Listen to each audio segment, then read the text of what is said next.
Il est 5h29 du matin, ce 16 juillet 1945.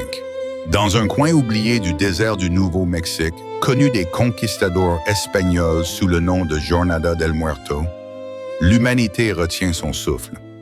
Sous une tour d'acier de 30 mètres, un engin au plutonium, câblé comme le système nerveux d'une bête métallique, attend dans l'obscurité. À 10 000 mètres de distance, un groupe d'hommes, physiciens, mathématiciens, prix Nobel, sont allongés face contre terre dans le sable humide, protégés par des lunettes de soudeur, tremblant non pas à cause du froid de l'orage, mais à cause d'une question que personne n'ose répondre à voix haute. Vont-ils mettre le feu à l'atmosphère? Vont-ils arrêter le temps? Ou simplement, vont-ils échouer? En une fraction de seconde, le ciel s'est déchiré. Ce n'était pas seulement une explosion, c'était la naissance violente d'une nouvelle ère. Mais ce qui brûlait dans ce désert n'était pas seulement de la science. C'était le résultat de 6 années de paranoïa, d'une course secrète contre un fantôme nazi qui n'existait plus et de la plus grande mobilisation industrielle de l'histoire de notre espèce. Ce fut l'aboutissement d'une peur primitive transformée en ingénierie divine. Voici l'histoire complète de la façon dont la démocratie a construit l'arme ultime pour se sauver du fascisme, pour se retrouver au bout du chemin avec le pouvoir de détruire le monde entier entre ses mains. Du rap de scientifiques dans l'Europe occupée aux villes clandestines qui n'apparaissaient sur aucune carte. De la panique face au réacteur de Hitler à l'inertie politique qui a condamné 2 villes japonaises. Bienvenue à l'autopsie du projet Manhattan. Bienvenue au compte à rebours vers la fin du monde.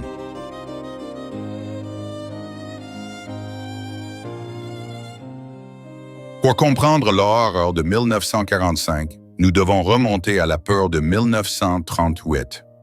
L'apocalypse n'a pas commencé dans un bunker militaire à Washington, mais sur une paillasse de laboratoire à l'Institut Kaiser Wilhelm de Berlin, le cœur de la science du Troisième Reich.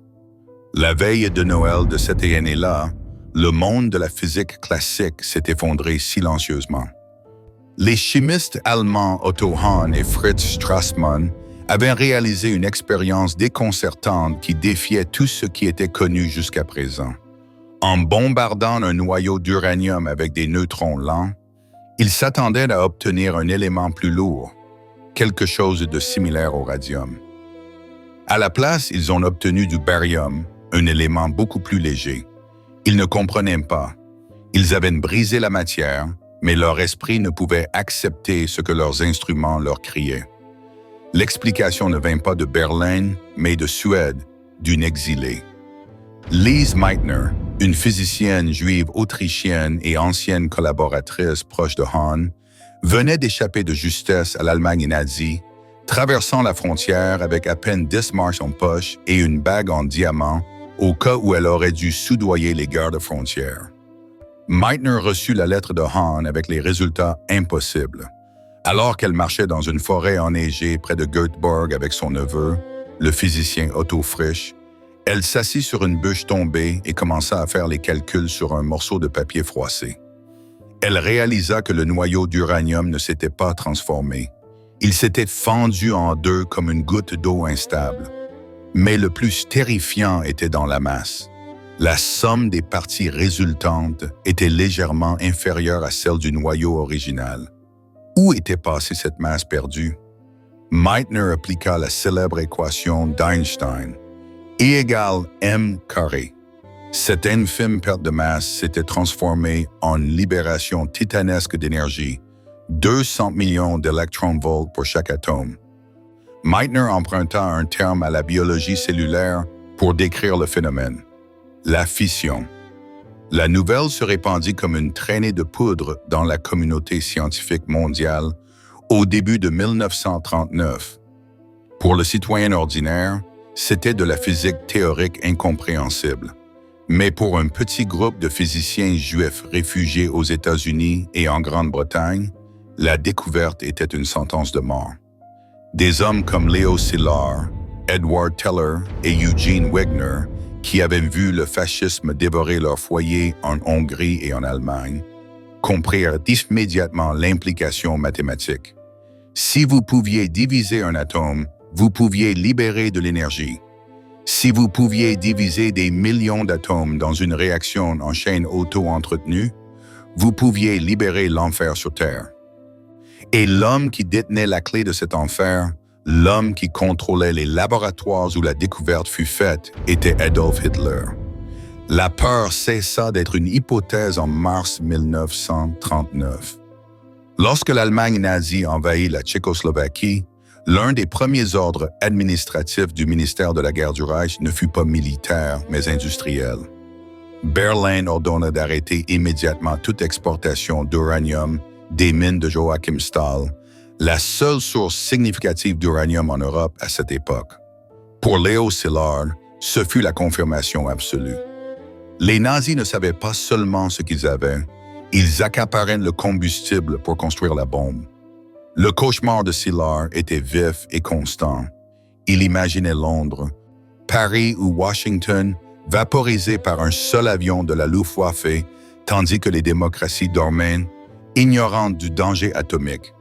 Cependant, aux États-Unis, la bureaucratie militaire était profondément sceptique. Les généraux voyaient la physique atomique comme de la science-fiction lointaine, les rêves d'universitaires déconnectés de la réalité des tranchées. On croyait que, pour construire une bombe atomique, il faudrait des tonnes d'uranium naturel, un poids qu'aucun avion ne pourrait transporter. La physique conventionnelle disait qu'une bombe était théoriquement possible, mais logistiquement irréalisable. C'est alors que deux scientifiques réfugiés en Grande-Bretagne, Otto Frisch, le neveu de Meitner, et Rudolf Peierls, changèrent l'histoire à jamais. En mars 1940, travaillant à l'Université de Birmingham, ils rédigèrent un mémorandum secret de 3 pages qui allait devenir connu sous le nom de Memorandum Frisch-Peierls. Leurs calculs démontrèrent un fait effrayant. Si l'on parvenait à séparer le rare isotope uranium-235 de l'uranium commun, on n'aurait pas besoin de tonnes pour atteindre la masse critique. Une quantité de la taille d'un pamplemousse suffisait, quelques kilogrammes. Cela signifiait que la bombe était transportable dans un bombardier actuel. La bombe n'était pas un rêve pour le siècle suivant, elle était possible aujourd'hui. Cette découverte galvanisa les Britanniques, qui formèrent le comité MOD pour étudier la faisabilité de l'arme. Tandis que les États-Unis restaient en paix et dans le doute, la Grande-Bretagne, sous les bombardements du Blitz, comprit que c'était la seule carte pour la survie finale. Simultanément, les services de renseignement britanniques commencèrent à détecter des mouvements alarmants dans l'Europe occupée qui confirmaient leurs pires craintes. Les nazis avaient jeté leur dévolu sur une centrale hydroélectrique isolée à Vemork, dans la région glaciale du Telemark, en Norvège. L'usine contrôlée par la société Norsk Hydro était la seule installation au monde capable de produire de l'eau lourde à l'échelle industrielle comme sous-produit d'engrais. L'eau lourde est un modérateur vital pour contrôler les réacteurs nucléaires utilisant de l'uranium naturel. L'Allemagne ordonna à l'usine d'augmenter la production d'eau lourde à 5000 litres par an, une quantité absurde pour un usage civil. Il n'y avait aucune raison bénigne pour une telle demande. C'était la preuve définitive que Werner Heisenberg, le prix Nobel allemand et chef du club de l'uranium nazi, tentait de construire un réacteur nucléaire. Et un réacteur nucléaire produit du plutonium, la deuxième voie vers la bombe. Désespérés et sans accès direct aux hautes sphères du gouvernement américain, les scientifiques réfugiés en Amérique décidèrent de jouer leur carte maîtresse. Ils recherchèrent le scientifique le plus célèbre et le plus respecté du monde, Albert Einstein. Au cours de l'été 1939, Leo Szilard et Eugene Wigner rendirent visite à Einstein dans sa maison de vacances à Long Island. Einstein, un pacifiste convaincu qui avait dédié sa vie à la paix, écouta les arguments sur la réaction en chaîne et la possibilité d'une bombe nazie. Après un moment de silence, il prononça une phrase qui allait marquer son destin et son remords éternel. « Je n'y avais pas pensé. » Poussé uniquement par la terreur qu'Hitler obtienne l'arme en premier et asservisse le monde, moi ça c'est l'homme, Einstein signa une lettre rédigée par Szilard adressée au président Franklin D. Roosevelt, l'avertissant de bombes extrêmement puissantes d'un nouveau type qui pourraient détruire des ports entiers et le territoire environnant. Cette lettre arriva au Bureau ovale en octobre 1939, remise en main propre par l'économiste Alexander Sachs.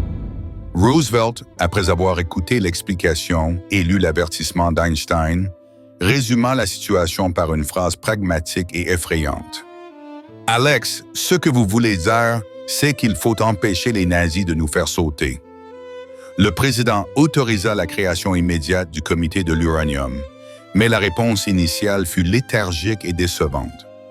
Un budget ridicule de 6 000 $ fut alloué pour acheter du graphite et de l'oxyde d'uranium pour des expériences préliminaires. Les États-Unis n'étaient pas encore en guerre et la bombe semblait un problème lointain. Ils ne savaient pas que l'horloge tournait déjà et que de l'autre côté de l'Atlantique, les Allemands faisaient déjà leurs premières expériences avec des réacteurs et que les commandos britanniques s'entraînaient déjà à mourir dans la neige de Norvège en essayant de les arrêter. L'attaque de Pearl Harbor en décembre 1941 réveilla le géant endormi avec une fureur industrielle. La bombe atomique cessa d'être une expérience théorique universitaire pour devenir une nécessité militaire de première priorité. Le projet passa des mains scientifiques aux mains militaires.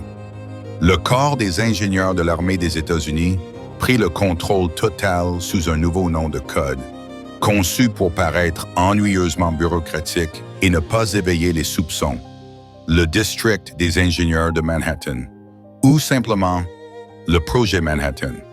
En septembre 1942, le projet avait besoin d'un leader capable de soulever des montagnes, pas seulement de résoudre des équations. L'élu fut le colonel Leslie Groves, un homme corpulent, brusque, au caractère difficile et extraordinairement efficace, qui venait de superviser la construction du Pentagone en un temps record. Groves accepta le travail à contre-cœur, pensant que c'était une affectation mineure. Mais sa première exigence fut d'être promu général de brigade, argumentant pragmatiquement que les scientifiques lauréats du prix Nobel ne respecteraient ni n'obéiraient à un simple colonel. Groves était un homme d'action qui détestait les universitaires rêveurs et leurs débats interminables. Mais il prit une décision de personnel qui déconcerta le FBI et le renseignement militaire. Il choisit J. Robert Oppenheimer comme directeur scientifique du projet. Oppenheimer était un physicien théoricien brillant mais capricieux. Un homme cultivé et squelettique qui lisait le sanskrit et la poésie française, fumait compulsivement et avait un historique de dons à des causes communistes pendant la guerre civile espagnole. Il était, sur le papier, le pire choix possible pour garder le plus grand secret de la nation. Il n'avait pas de prix Nobel comme beaucoup de ses collègues et n'avait jamais dirigé quoi que ce soit, pas même un petit département universitaire. Mais Groves, avec un instinct aiguisé, vit en lui une ambition démesurée et une arrogance intellectuelle qui serait nécessaire pour dominer les égos scientifiques qui allaient arriver. Ensemble, le général conservateur et le physicien bohémien allaient former l'étrange couple qui construirait la fin du monde. Le premier problème de Groves ne fut pas la physique, mais la matière première. Pour construire les bombes, il fallait de l'uranium, beaucoup d'uranium, mais pas n'importe quel uranium. Les mines des États-Unis et du Canada produisaient un minerai de faible qualité. Ce fut alors que se produisit l'un de ces heureux accidents qui changent l'histoire. Groves découvrit qu'un entrepreneur belge, Edgar Sengier, directeur de l'Union minière du Haut-Katanga, avait anticipé le danger des années auparavant. Craignant une invasion allemande en Afrique, Sengier avait secrètement envoyé 1200 tonnes de minerai d'uranium de très haute pureté depuis sa mine de Shinkolobwe au Congo belge, à New York. L'uranium était stocké dans un entrepôt à Staten Island, oublié, attendant que quelqu'un le réclame. Lorsque les officiers de Groves vinrent le voir, Sengier demanda simplement « Quand voulez-vous que je vous l'envoie ?» Sans cet uranium congolais, le projet Manhattan aurait échoué par manque de matériel. La matière première étant assurée, la construction commença. Le projet Manhattan ne fut pas un simple laboratoire. Ce fut la création d'une industrie parallèle massive, un État dans l'État, caché sous un voile de secret absolu qui consommait plus d'électricité que des nations entières. Grove et Oppenheimer savaient que pour enrichir l'uranium et produire du plutonium, les deux voies possibles vers la bombe, ils auraient besoin d'installations industrielles d'une ampleur jamais vue dans l'histoire humaine. Dans les collines isolées de l'est du Tennessee, l'armée expropria 60 000 acres de terre, délogeant 3 000 familles d'agriculteurs avec à peine 2 semaines de préavis, leur payant des centimes pour leurs terres ancestrales. Là, entre la boue et le secret, ils construisirent un Oak Ridge, une ville clandestine qui n'apparaissait sur aucune carte officielle et qui, en quelques mois, allait loger 75 000 personnes. Son objectif principal était de séparer l'isotope rare uranium-235 de l'uranium-238. Une tâche physiquement diaboliquement difficile car tous deux sont chimiquement identiques et ne diffèrent que légèrement en poids. Pour y parvenir, ils construisirent l'usine IBAT 12, une cathédrale de l'industrie qui utilisait des électroaimants gigantesques appelés calutrons pour séparer les atomes magnétiquement. Ces aimants nécessitaient des quantités massives de cuivre pour leurs bobines, mais le cuivre était un matériau stratégique vital pour fabriquer des douilles de balles et était rare en temps de guerre. Le général Grove fit quelque chose d'inouï. Il se rendit auprès du sous-secrétaire au Trésor des États-Unis et demanda à emprunter la Réserve nationale d'argent. Lorsque le fonctionnaire lui dit que l'argent du Trésor se mesurait en onces Troy, Groves répondit froidement qu'il en avait besoin en tonnes. On lui livra 14 700 tonnes d'argent pur, évalué à plus de 300 millions de dollars de l'époque, pour les fondre et les convertir en câbles et bobines. Pendant des années, l'usine Ibarite 12 fonctionna avec le métal le plus précieux du monde circulant dans ses veines, surveillé par des gardes armés et des comptables qui devaient récupérer jusqu'à la dernière copeaux à la fin de la guerre. Le plus étonnant à propos d'Oak Ridge était sa main-d'œuvre. Des milliers de jeunes femmes, fraîchement sorties du lycée rural du Tennessee, furent embauchées pour opérer les panneaux de contrôle des calutrons. Elles n'avaient aucune idée de ce qu'elles faisaient. Elles étaient connues sous le nom des fils du calutron. On leur donnait pour instruction de maintenir les aiguilles et des compteurs à un point spécifique à un tournant des cadrans, surveillant des fluctuations qu'elles ne comprenaient pas. Si elles demandaient ce qu'elles fabriquaient, la réponse était toujours la même et menaçante. Vous aidez à raccourcir la guerre.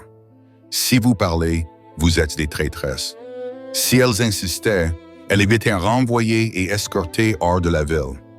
Curieusement, lors d'une compétition interne, ces jeunes femmes sans formation scientifique se révélèrent plus efficaces à opérer les machines que les physiciens doctorants de Berkeley eux-mêmes, car elles ne tentaient pas d'ajuster les commandes en se basant sur des théories ou en essayant d'optimiser le processus, mais suivaient les instructions aveuglément avec une précision mécanique. Pendant ce temps, dans le désert élevé de l'État de Washington, loin de toute population, ils construisirent Hanford, un complexe industriel brutaliste conçu dans un but alchimique. Transmuter l'uranium en un nouvel élément artificiel qui n'existait quasiment pas dans la nature. Le plutonium, les réacteurs nucléaires qui y furent construits, comme l'historique réacteur B, étaient des bêtes de graphite et d'uranium qui généraient tellement de chaleur qu'ils durent détourner l'eau du fleuve Columbia pour les refroidir. Le projet était si massif que le fleuve se réchauffait perceptiblement à son passage, affectant la faune locale. Ce fut à Hanford que la tribu native Wanapum fut expulsée de ses terres sacrées le long du fleuve, devenant les premières victimes du déplacement nucléaire. Et enfin, il y avait le cerveau de la bête. Los Alamos, au Nouveau-Mexique, le site Y. Oppenheimer choisit cet endroit, un plateau isolé à 2200 mètres d'altitude, car il se souvenait y avoir fait des promenades à cheval dans sa jeunesse et aimait sa beauté austère. Il voulait un endroit où les scientifiques pourraient se concentrer sans distraction du monde extérieur. C'est devenu une prison de luxe. Des centaines des esprits les plus brillants de la planète, Hongrois, Allemands, Italiens, Britanniques et Américains, y furent amenés avec leurs familles pour vivre dans des baraquements en bois mal isolés, entourés de fils de fer barbelés, de poussière et de gardes qui lisaient leur correspondance. La sécurité était paranoïaque et absolue. La ville n'avait pas d'adresse légale. Tous les bébés nés à Los Alamos pendant la guerre, des dizaines d'entre eux, avaient la même adresse étrange sur leur certificat de naissance. Boîte postale 1663, Santa Fe, Nouveau-Mexique. Les noms célèbres disparurent de la surface de la Terre. Le prix Nobel italien Enrico Fermi, qui avait réussi la première réaction en chaîne contrôlée sous les gradins d'un stade à Chicago, devint Monsieur Henry Farmer. Niels Bohr, le père de la physique quantique que les Britanniques durent exfiltrer du Danemark occupé dans la soute à bombe d'un avion Mosquito, où il faillit mourir par manque d'oxygène car son masque n'était pas bien ajusté, reçut le nom de code de Nicholas Baker et se vit attribuer un garde du corps avec ordre de lui tirer dessus s'il tombait aux mains des nazis. Mais même avec une telle sécurité, les ombres s'infiltraient. L'Union soviétique, bien qu'alliée dans la guerre contre Hitler, ne fut pas invitée au projet atomique, ce que Staline ressentit profondément. Alors Staline activa son réseau d'espions. Parmi les scientifiques britanniques arrivés à Los Alamos dans le cadre de la collaboration alliée, il y avait un homme calme, travailleur et très apprécié de tous, nommé Klaus Fuchs. Fuchs était un réfugié allemand, un physicien brillant et, secrètement, un communiste convaincu qui croyait que la bombe ne devait pas appartenir à une seule nation. Alors qu'il aidait à résoudre les problèmes mathématiques les plus complexes de l'implosion et concevait les lentilles explosives, Fuchs mémorisa des plans, des taux de production et des dimensions critiques. Pendant ses jours de congé, il conduisait jusqu'à Santa Fe et remettait des rapports détaillés à son contact soviétique, Harry Gold, qui les envoyait à Moscou.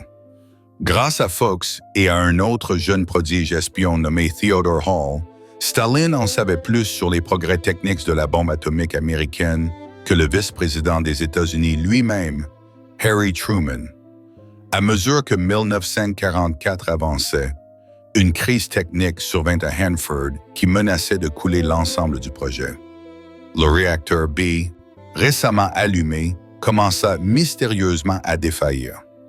La réaction en chaîne démarrait, atteignait sa puissance puis mourait inexplicablement, comme un moteur noyé. Les scientifiques étaient déconcertés et terrifiés. Si les réacteurs ne fonctionnaient pas, il n'y aurait pas de plutonium. Il n'y aurait pas de bombe. Ce fut le génie d'Enrico Fermi et de John Wheeler qui résolut l'énigme lors d'une nuit d'insomnie frénétique. Ils découvrirent que le réacteur produisait un gaz inattendu comme sous-produit de la fission, le xénon 135. Ce gaz agissait comme un poison à neutrons, les absorbant et arrêtant la réaction en chaîne. La conception originale du réacteur n'avait pas une capacité de combustible suffisante pour surmonter cet empoisonnement. Par chance, les ingénieurs de DuPont, se méfiant des calculs des physiciens théoriciens, avaient surdimensionné le réacteur, laissant de la place pour ajouter plus de barres d'uranium juste au cas où. Cette précaution d'ingénierie sauva le programme de plutonium. Ils ajoutèrent en plus de combustible, surmontèrent l'empoisonnement au xénon et la production continua. Mais la crise du plutonium n'était pas terminée.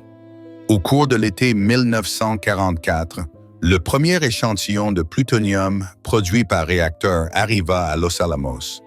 Le physicien Emilio Segre l'analysa et découvrit quelque chose de dévastateur. Le plutonium de réacteur avait une impureté fatale, l'isotope plutonium-240. Il était si instable qu'il émettait spontanément des neutrons à un rythme très élevé. Cela signifiait que la conception originale de la bombe, appelée Thin Man, homme mince, qui utilisait la méthode simple du canon pour entrechoquer deux pièces de matériaux, était inutile pour le plutonium. La balle de plutonium fondrait avant d'atteindre la cible à cause du rayonnement de fond. La bombe ferait un pchit, fizzle, réagissant prématurément et ne libérant qu'une explosion sale et faible, non atomique. Le design Thin Man fut mis au rebut. La panique s'empara de Los Alamos. Oppenheimer fut sur le point de démissionner, croyant qu'ils avaient échoué.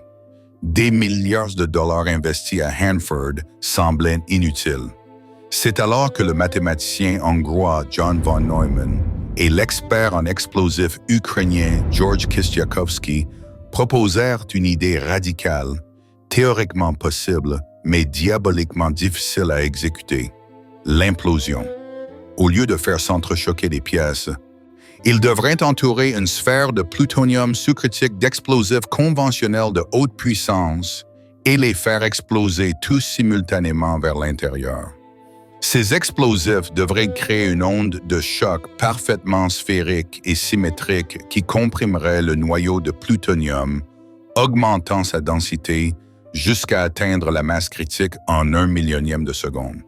C'était comme essayer de presser une orange avec des explosifs de tous les côtés, sans casser la peau, juste en réduisant instantanément sa taille.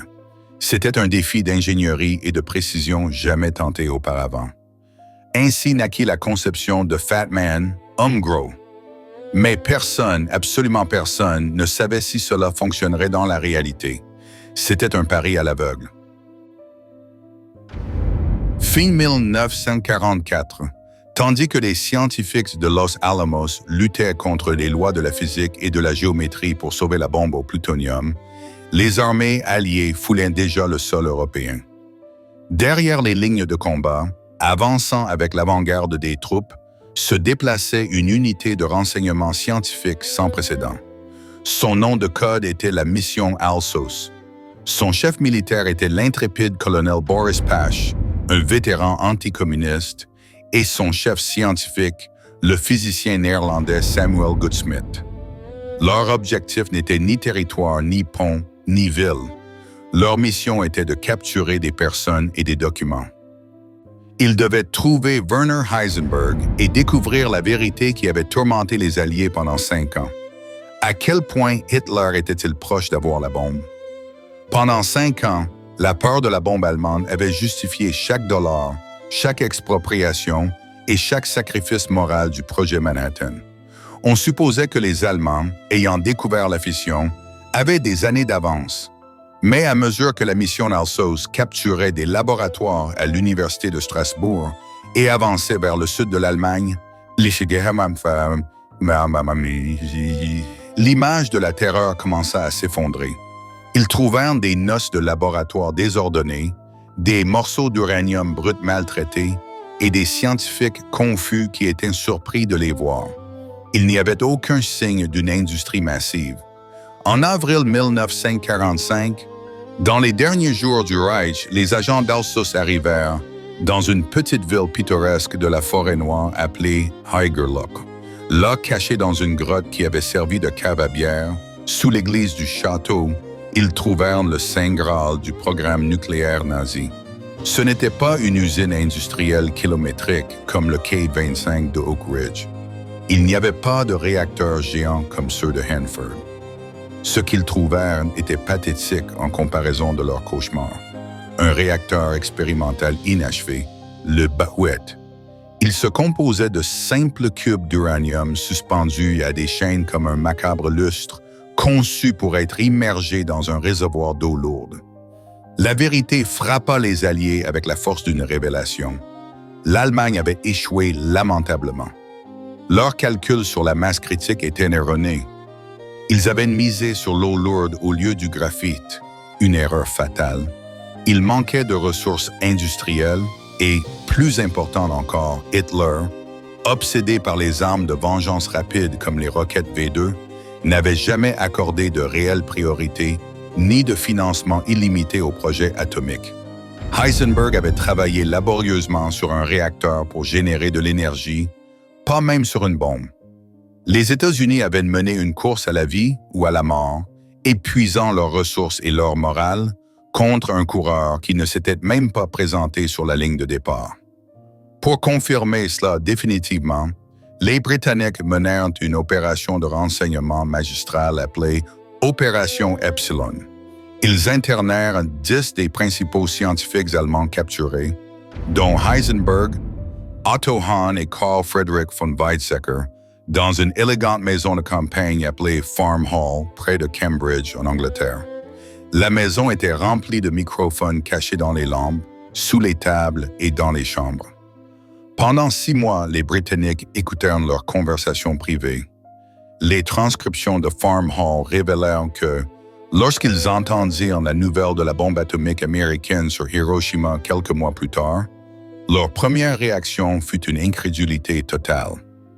Heisenberg dit à Hahn que c'était un mensonge, que les Américains devaient avoir largué des tonnes d'explosifs conventionnels et les appelait un atomique par propagande.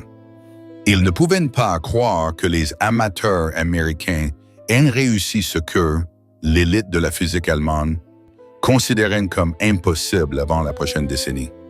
Avec la découverte d'Alsace et la reddition inconditionnelle de l'Allemagne nazie en mai 1945, la justification morale originelle du projet Manhattan s'évapora instantanément.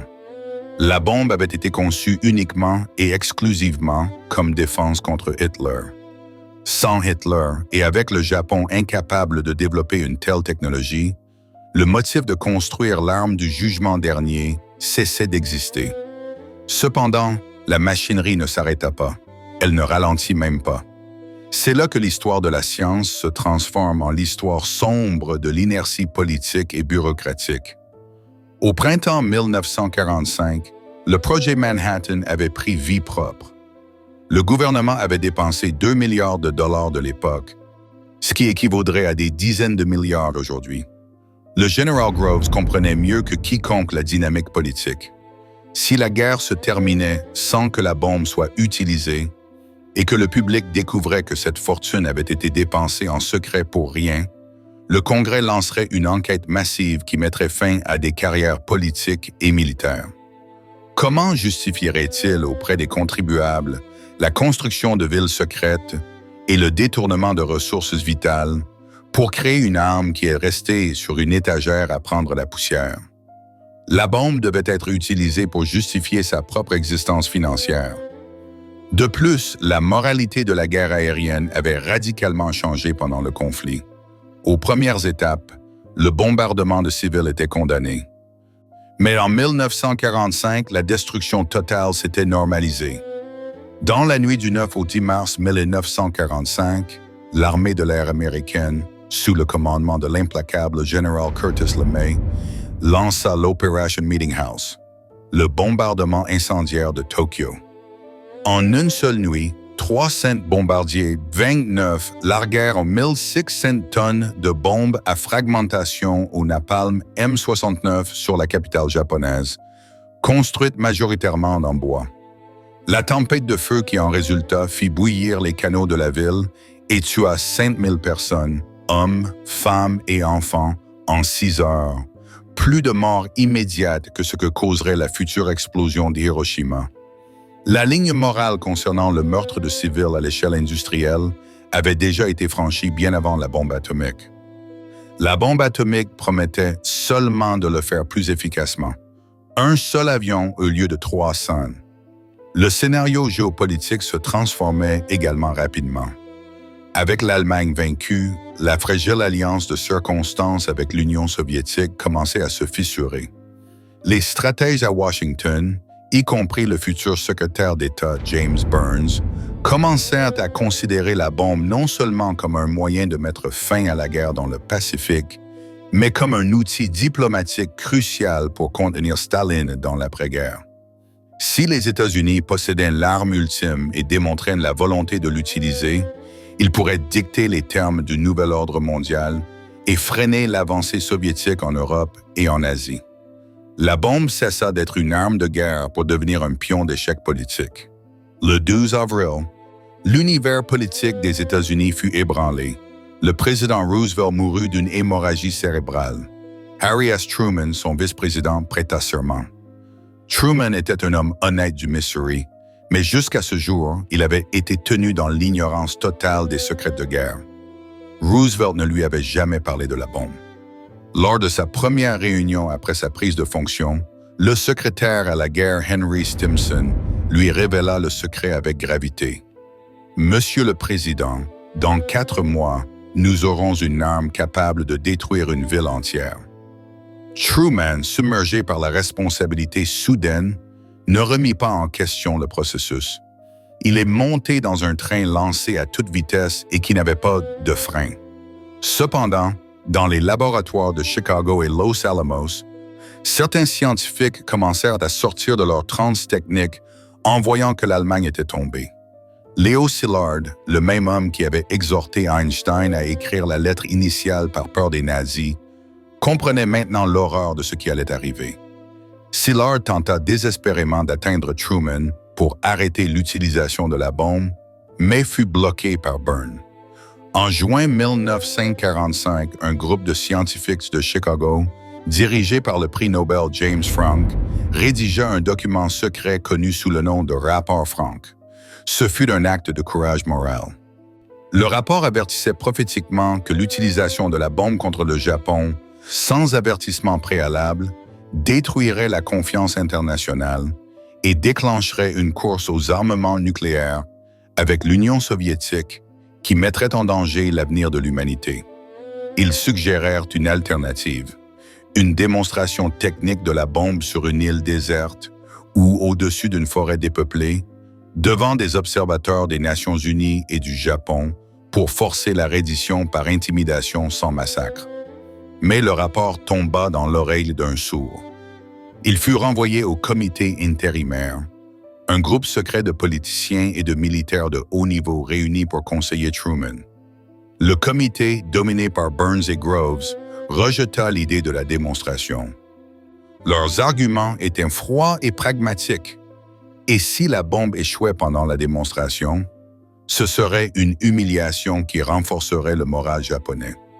Et si les Japonais déplaçaient des prisonniers de guerre américains dans la zone de l'essai? De plus, ils n'avaient que 2 bombes prêtes. Ils ne pouvaient pas gaspiller une pour un feu d'artifice. La décision finale fut unanime et effrayante.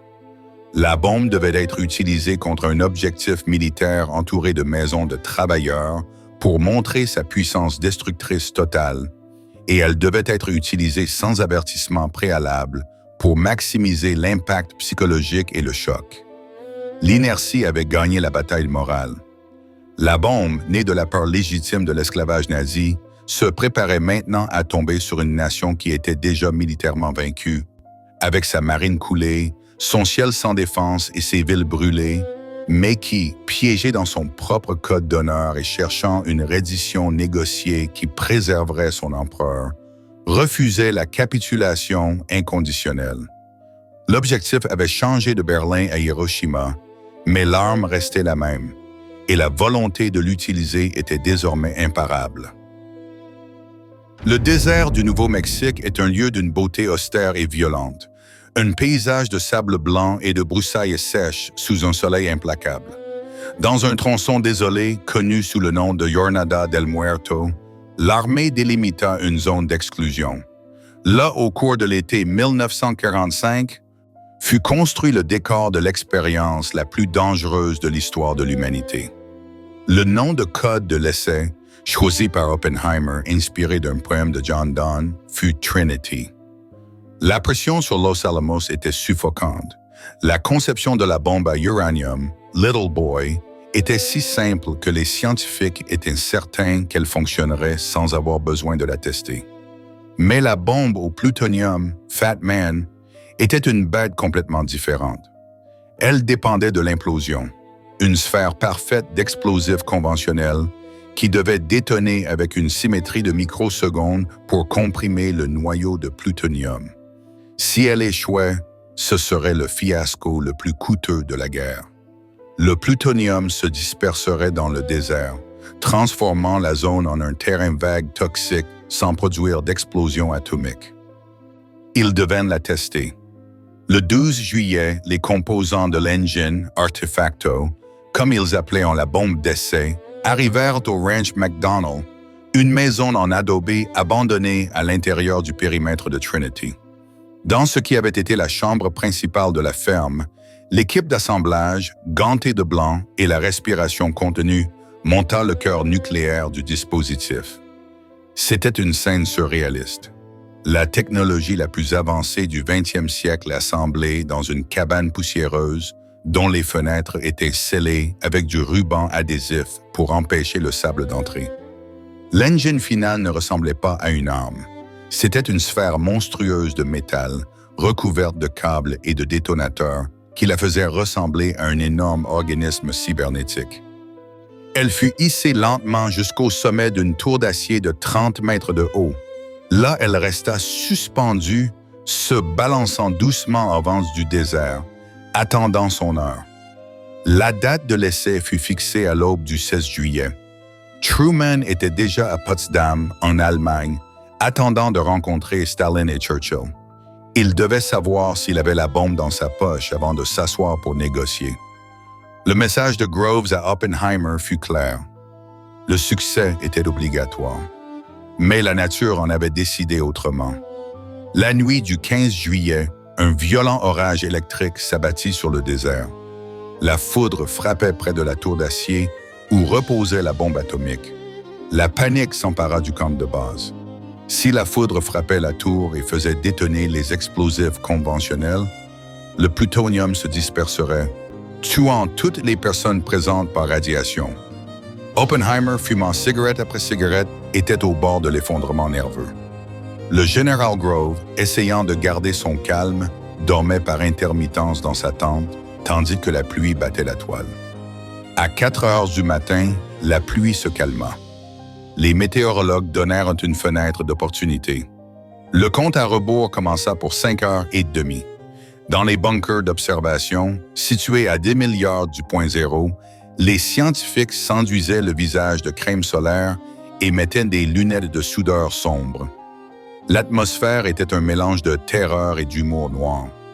Enrico Fermi, le génie italien, commença à prendre des paris parmi ses collègues pour savoir si l'explosion mettrait le feu à l'atmosphère et détruirait la planète entière.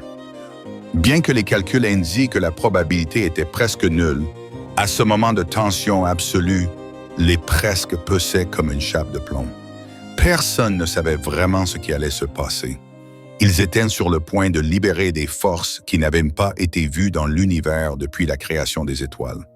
À 5h29 et 45 secondes, la voix au haut-parleur arriva à 0.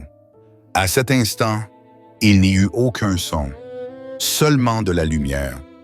Une lumière qui n'était pas de ce monde. Un éclair blanc, violet et doré qui effaça les ombres, traversa les paupières closes et illumina les montagnes environnantes avec une intensité 20 fois supérieure à celle de midi. C'était comme si le soleil était descendu sur Terre. Un photographe aveugle, qui était sur place, dit qu'il sentit la chaleur de la lumière dans ses orbites vides. Le silence dura une éternité. Et puis, le son arriva, un rugissement profond, viscéral, qui frappa les observateurs comme un marteau physique, suivi d'un tonnerre interminable qui roula à travers la vallée pendant des minutes. Au point zéro, la tour d'acier de 30 mètres cessa simplement d'exister. Elle se vaporisa instantanément. Le sable du désert fondit, se transformant en un verre radioactif de couleur vert jade qu'ils appelleraient plus tard Trinitite. Une boule de feu multicolore se dilata, bouillonnant et se tordant, avant de s'élever en une colonne majestueuse et terrifiante qui perça les nuages et forma le premier champignon atomique de l'histoire. Dans le bunker de contrôle, la réaction initiale fut un pur soulagement. Cela fonctionnait. Le physicien Isidore Aby regarda autour de lui et vit qu'après l'euphorie initiale, un froid silence descendait sur les hommes. Kenneth Bainbridge, le directeur de l'essai, se tourna vers Oppenheimer et lui murmura une phrase qui capturait la brutale réalité du moment. « Maintenant, nous sommes tous des fils de pute. » Oppenheimer, le visage éclairé par la lueur résiduelle et les yeux fixés sur le nuage montant vers la stratosphère, se souvint d'un vers des écritures hindoues, le Bhagavad Gita, Maintenant, je suis devenu la mort, le destructeur des mondes. Le succès de Trinity fut absolu. La puissance de l'explosion dépassa toutes les attentes. Elle équivalait à 20 000 tonnes de TNT. Le télégramme chiffré fut immédiatement envoyé à Potsdam pour le président Truman. Le bébé est bien né. Ce n'était plus de la théorie. Ce n'étaient plus des équations sur un tableau. Les États-Unis détenaient le pouvoir d'un dieu entre leurs mains. Et de l'autre côté du monde, les villes d'Hiroshima et de Nagasaki, ignorantes de ce qui venait de se passer dans un désert américain, continuaient leur vie quotidienne, sans savoir que leur sentence de mort venait d'être signée avec du feu et du verre vert. La science avait triomphé. Maintenant commençait la tragédie humaine. Tandis que le sable radioactif du Nouveau-Mexique refroidissait encore, une course différente touchait à sa fin dans le Pacifique.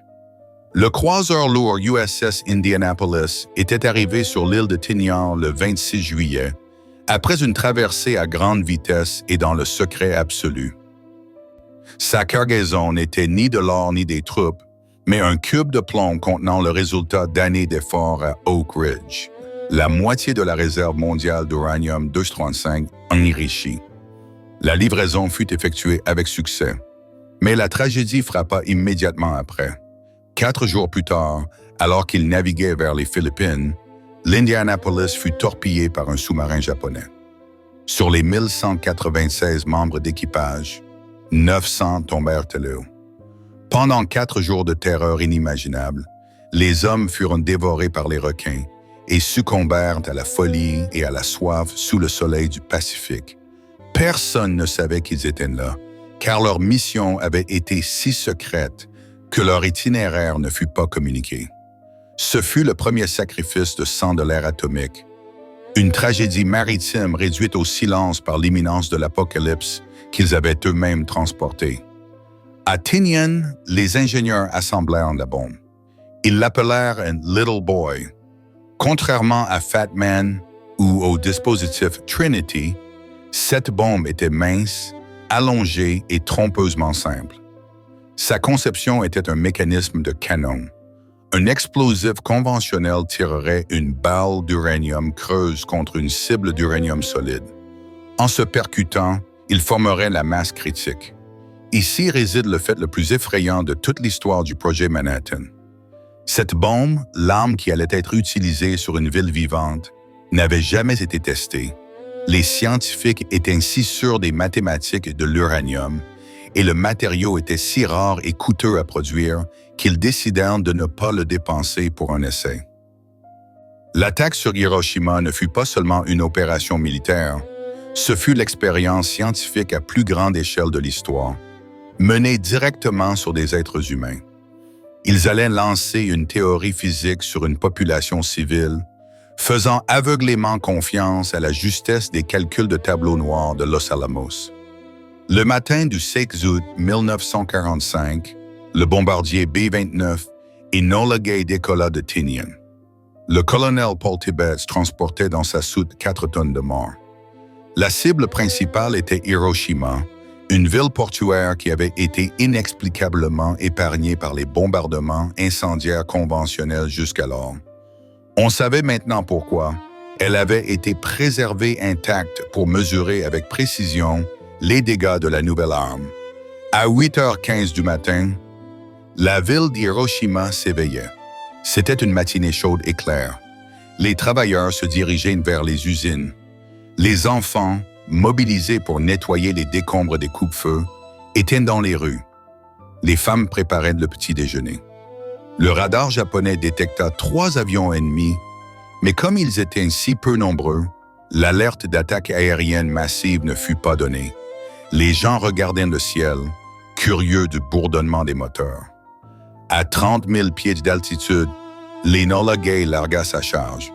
La bombe mit 43 secondes à tomber. À 600 fers au-dessus de l'hôpital chirurgical Shima, la théorie devint réalité. Little Boy détonna. Il n'y eut pas d'impact au sol. L'explosion se produisit en l'air pour maximiser l'onde de choc. En 1 millionième de seconde, Le cœur de l'explosion atteignit une température supérieure à celle du noyau du Soleil. Les personnes proches de l'hypocentre ne moururent pas. Elles furent instantanément carbonisées, ne laissant que leurs ombres imprimées sur le pavement comme des négatifs photographiques d'une horreur éternelle. Des oiseaux s'enflammèrent en vol. L'acier fondit. La ville entière, construite majoritairement de bois et de papier, cessa d'exister. L'onde de choc, voyageant à la vitesse du son, rasa tout dans un rayon de 2 kilomètres. Puis vint le feu. Une tempête de flammes consuma ce qui restait. À Washington, 16 heures plus tard, le président Truman annonça au monde ce qu'il venait de faire. Il y a peu de temps, un avion américain a largué une bombe sur Hiroshima et a détruit son utilité pour l'ennemi. Cette bombe est plus de puissance que 20 000 tonnes de TNT. Les Japonais ont commencé la guerre par les airs à Pearl Harbor. Le coup leur a été rendu au centuple. Et ce n'est pas encore la fin. Avec cette bombe, nous avons maintenant ajouté un accroissement nouveau et révolutionnaire de la destruction pour compléter la puissance croissante de nos forces armées. Dans leur forme actuelle, ces bombes sont maintenant en production et des formes encore plus puissantes sont en cours de développement. C'est une bombe atomique. C'est l'exploitation de la puissance fondamentale de l'univers. La force dont le Soleil tire sa puissance a été lâchée contre ceux qui ont apporté la guerre en Extrême-Orient.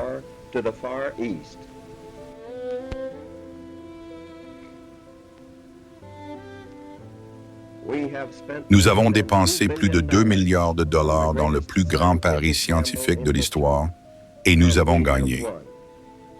Mais la plus grande merveille n'est pas la taille de l'entreprise, son secret, ni son coût, mais l'exploit des cerveaux scientifiques pour la faire fonctionner. Et à peine moins merveilleuse a été la capacité de l'industrie à concevoir et de la main-d'œuvre à opérer les machines et les méthodes pour faire des choses jamais faites auparavant.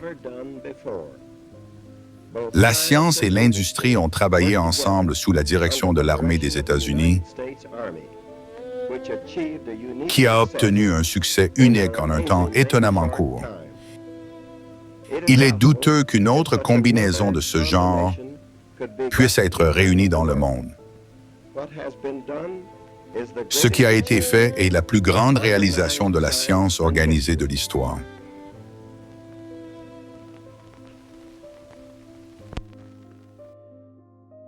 Mais à Tokyo, le silence était total. Les opérateurs de télégraphe ne pouvaient pas contacter Hiroshima. Les rapports étaient confus. Ils ne pouvaient pas croire qu'une seule bombe ait effacé une métropole entière. Ils envoyèrent un avion de reconnaissance. Le pilote, à 160 km de distance, vit un nuage monstrueux qui s'élevait encore au-dessus de la ville morte. L'expérience de l'uranium avait été un succès absolu. L'inertie avait réclamé sa première grande dette.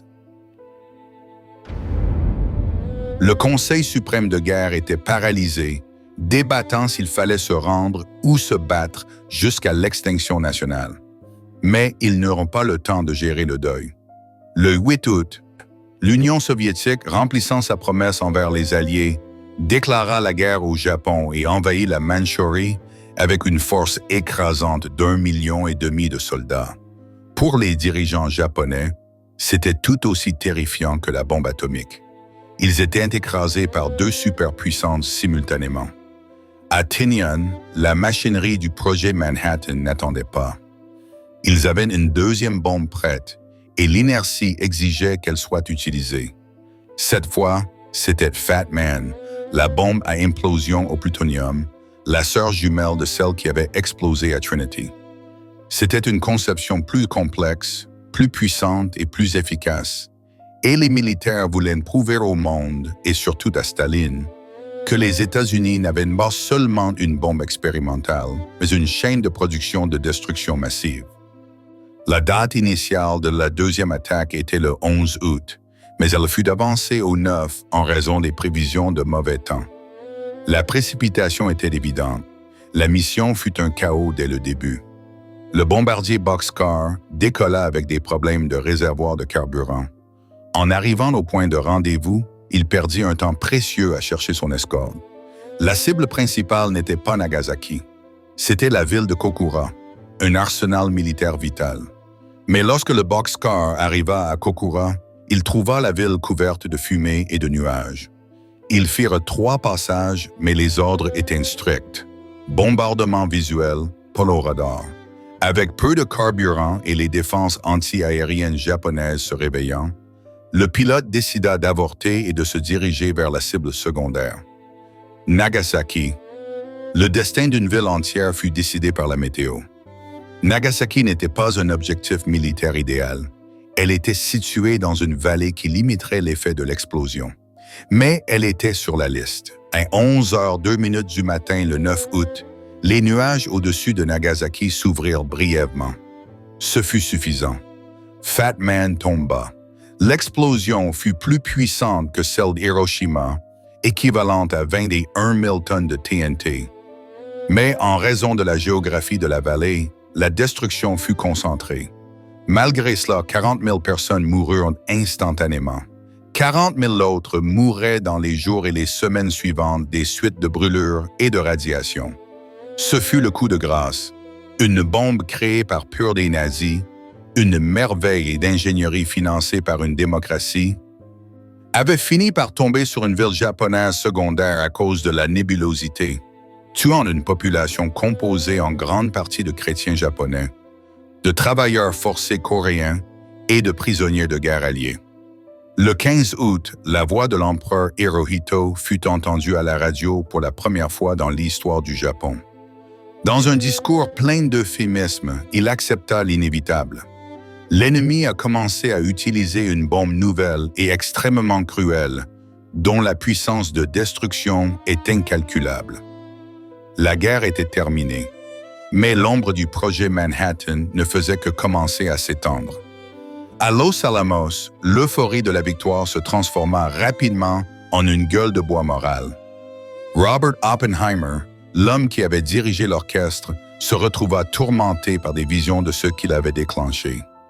Des mois plus tard, lors d'une réunion avec le président Truman dans le bureau ovale, Oppenheimer lui dit d'une voix tremblante « Monsieur le Président, je sens que j'ai du sang sur les mains. » Truman, dégoûté par ce qu'il considérait comme une faiblesse à un moment de triomphe, sortit un mouchoir de sa poche et le lui offrit, en disant « Eh bien, essuyez-le. » Quand Oppenheimer partit, Truman dit à son aide « Je ne veux plus jamais revoir ce fils de pute dans mon bureau. » L'ère des scientifiques était terminée. L'ère des généraux et des politiciens avait commencé. L'inertie de la mort, initiée par une lettre d'Einstein par Hitler, nous avait menés au bord d'un abîme duquel nous n'avons jamais pu reculer. Nous avions volé le feu aux dieux, et maintenant, nous devrions vivre à jamais avec la peur de nous brûler.